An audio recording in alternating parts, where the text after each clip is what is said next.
साथ संगत जी, प्यार के साथ कहना जी, धन निरंकार जी। स्वागत है आप सभी का हमारे YouTube चैनल सोना इंस्पायर विचार पर। साथ संगत जी, दास आज आप जी के लिए लेकर आया है बहुत ही सुंदर आध्यात्मिक सत्संग विचार, जिसका विषय है सत्य का प्रकाश। चलिए शुरू करते हैं। साथ संगत जी, बहुत समय पहले एक प्राचीन नगर में एक प्रसिद्ध संत महात्मा शिवानंद रहते थे। उनकी ख्याति दूर दूर तक फैली हुई थी।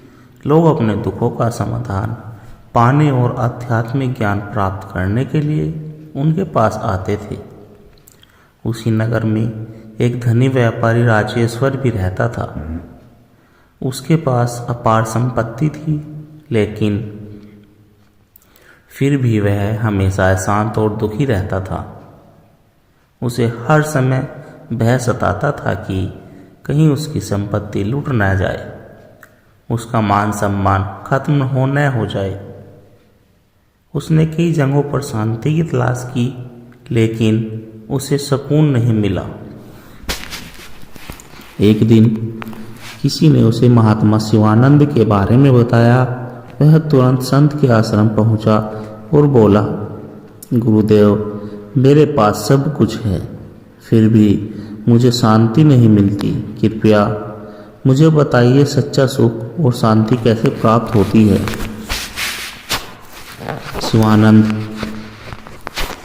शिवानंद महाराज मुस्कुराए और बोले, वत्स, इसका उत्तर तुम्हें स्वयं खोजना होगा। मैं तुम्हें एक कार्य देता हूँ। पास के जंगल में एक साधु रहते हैं। तुम उनके पास जाओ और उनसे पूछो कि उन्होंने सच्ची शांति कैसे कमाई। राजेश्वर को यह सुनकर आश्चर्य हुआ, लेकिन वह साधु से मिलने के लिए निकल पड़ा।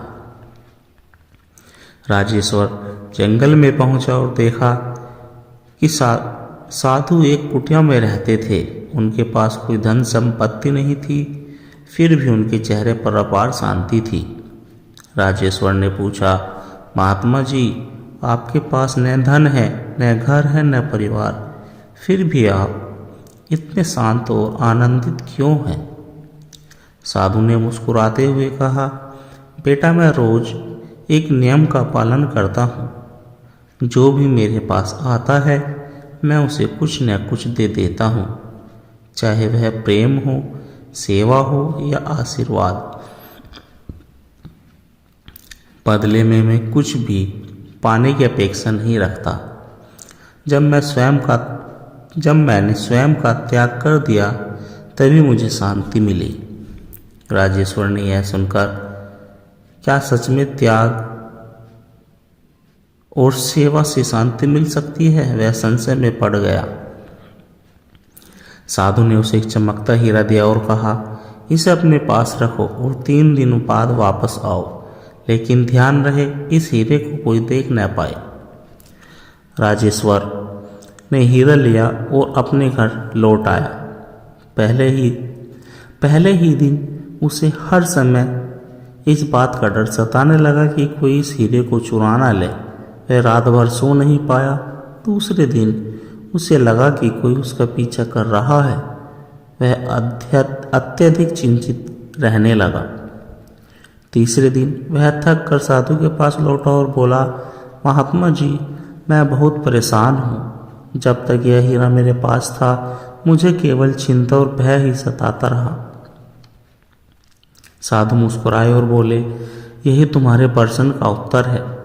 जितना अधिक तुम भौतिक वस्तुओं से जुड़े रहोगे, उतना ही अशांत रहोगे। त्याग और सेवा में ही असली सुख है। राजेश्वर को अपने जीवन की सबसे महत्वपूर्ण सीख मिल चुकी थी। उसने तय किया कि वह अपने धन का उपयोग जरूरतमंदों की सेवा के लिए करेगा। धीरे धीरे उसने निस्वार्थ सेवा करनी शुरू कर दी और पाया कि उसका मन पहले से कहीं अधिक शांत और आनंदित था। अब वह हर दिन संत के पास जाता, ज्ञान प्राप्त करता और अपने नगर में सेवा का कार्य करता। कुछ ही समय में वह पूरी तरह बदल गया। साथ संगत जी, इस कहानी से यह शिक्षा मिलती है कि सच्चा सुख त्याग और सेवा में है। भौतिक वस्तुओं में केवल क्षणिक सुख देती है, लेकिन शांति भीतर से आती है। जब हम स्वार्थ को त्यागते हैं तभी सच्चा आनंद प्राप्त होता है। धन, प्रतिष्ठा और ऐश्वर्य केवल बाहरी चीजें हैं। असली खजाना प्रेम, करुणा और संतोष में है। यह कहानी हमें सिखाती है कि वास्तव आनंद और शांति भौतिक सुखों में नहीं, बल्कि त्याग, सेवा और आंतरिक संतोष में है। जब हम बाहरी चीजों के प्रति अपनी आसक्ति छोड़ देते हैं और दूसरों की भलाई के लिए काम करते हैं, तब हमारा जीवन धन्य हो जाता है। सच्ची शांति का रहस्य। बहुत समय पहले हिमालय की ऊंचाइयों में एक प्राचीन आश्रम था। वहाँ एक ज्ञानी संत महर्षि देवदत्त अपने शिष्यों को आत्मज्ञान और शांति का मार्ग सिखाते थे। उनकी ख्याति दूर दूर तक फैली हुई थी और हर दिन उनके पास लोग ज्ञान प्राप्त करने आते थे। एक दिन एक युवक अरुण उनके पास आया। वह बहुत ही व्याकुल और दुखी था। उसने महर्षि से विनम्रता से पूछा, गुरुदेव, मैंने बहुत कमाया, प्रतिष्ठा पाई, परंतु मेरे मन को शांति नहीं मिली। कृपया मुझे बताइए कि शांति कहाँ मिलेगी। महर्षि देवदत्त मुस्कुराए और बोले, वह शांति का रहस्य जानने के लिए तुम्हें एक परीक्षा देनी होगी। तुम 7 दिन तक इस आश्रम में रहो और जो मैं कहूँगा उसे ध्यान से सुनो। अरुण ने सहमति दे दी। पहले ही दिन महर्षि ने अरुण से कहा, आज तुम्हारा पूरा दिन मौन रहेगा और ध्यान करेंगे। सिर्फ अपने भीतर झांकने का प्रयास करो।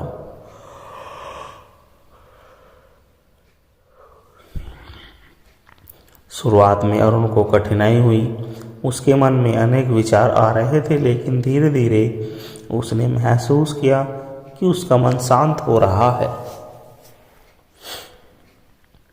दूसरे दिन महर्षि ने उसे आश्रम के अन्य शिष्यों और जरूरतमंदों की सेवा करने के लिए कहा।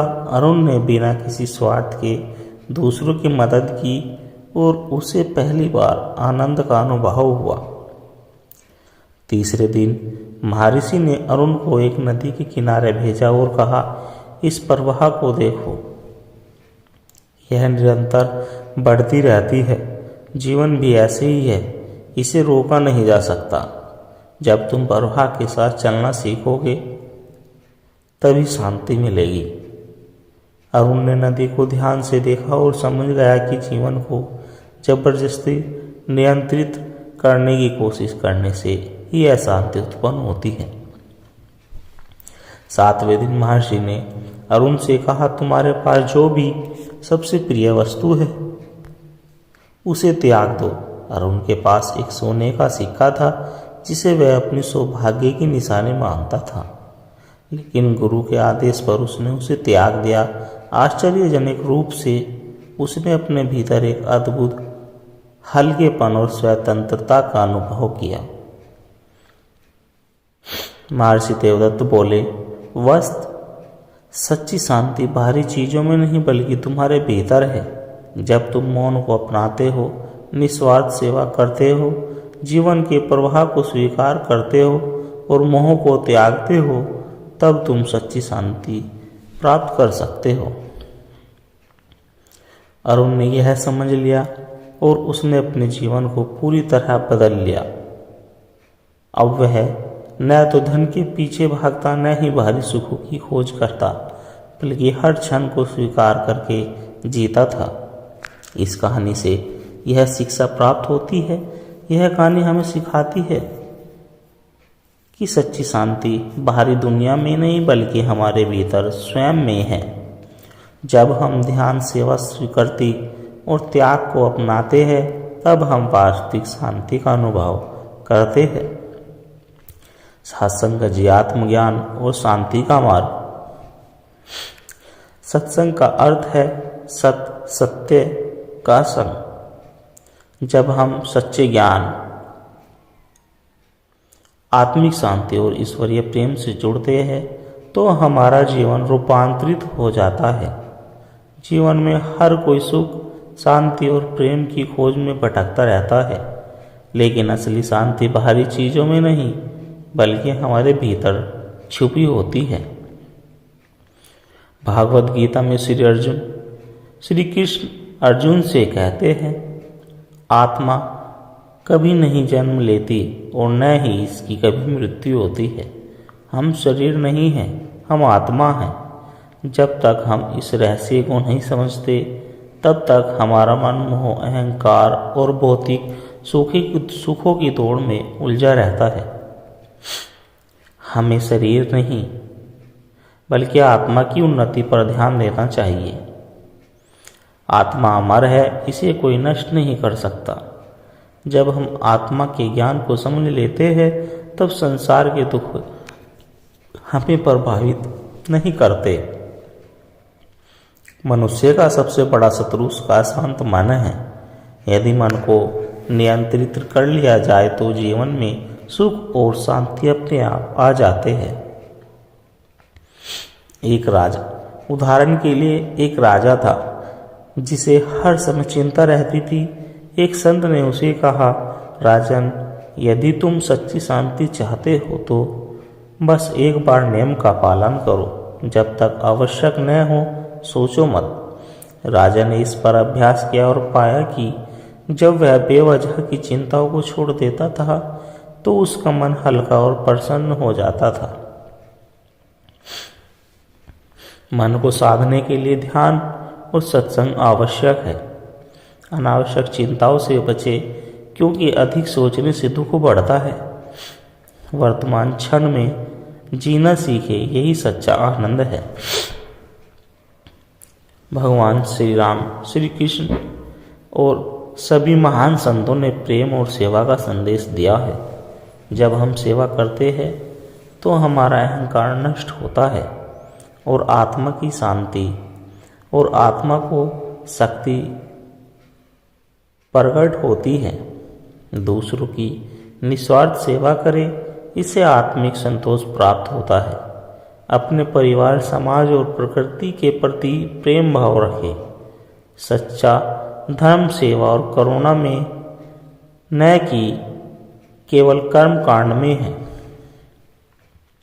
सभी ग्रंथों में कहा गया है कि जब तक हम अपने अहंकार को नहीं छोड़ते और अपने आप को ईश्वर को समर्पित नहीं करते तब तक हमें शांति नहीं मिल सकती। भगवान श्री कृष्ण कहते हैं, सभी धर्मों को छोड़कर बस मेरी शरण में आ जाओ, मैं तुम्हें समस्त पापों से मुक्त कर दूंगा।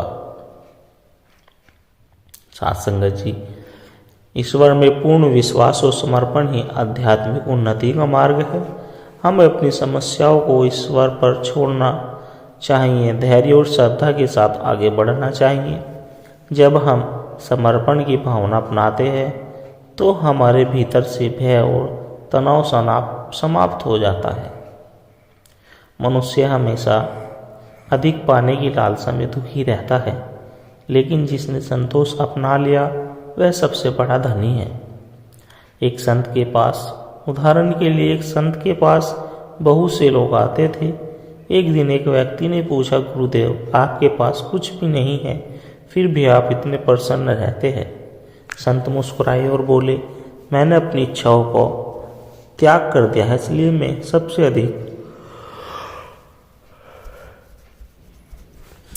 अधिक धनी हूँ। इच्छाओं पर नियंत्रित रखना ही सच्चा सुख है। त्याग केवल वस्तुओं का नहीं बल्कि अहंकार और मोह का भी होना चाहिए। संतोष से बड़ा कोई सुख नहीं है। इस कहानी से यह निष्कर्ष निकलता है कि सत्संग का सार यह है कि हमें अपने जीवन को आत्मज्ञान, सेवा, प्रेम और समर्पण के मार्ग पर चलाना चाहिए। जब हम भौतिक सुखों के बजाय आंतरिक शांति की खोज करते हैं तब हमें असली आनंद मिलता है। सत्य, प्रेम, सेवा और ध्यान को अपनाकर ही हम मोक्ष और सच्ची शांति को प्राप्त कर सकते हैं। इसलिए प्रतिदिन सत्संग, ध्यान और आत्मचिंतन करें, जिससे हमारा जीवन सुखद, शांत और आध्यात्मिक बन सके। साथ संगत जी, आप सभी को अगर प्रेरणादायक कहानी विचार अच्छे लगे हो जो दास के द्वारा आप जी के चरणों में बोले गए हैं तो हमारे चैनल को सब्सक्राइब जरूर कर दे और वीडियो को लाइक कर दे और दास को आशीर्वाद दे कि हर रोज आप जी के चरणों में ऐसे ही विचार लेकर आता रहूं। सत्संग जी, बड़े प्यार के साथ कहना जी, धन्य निरंकार जी।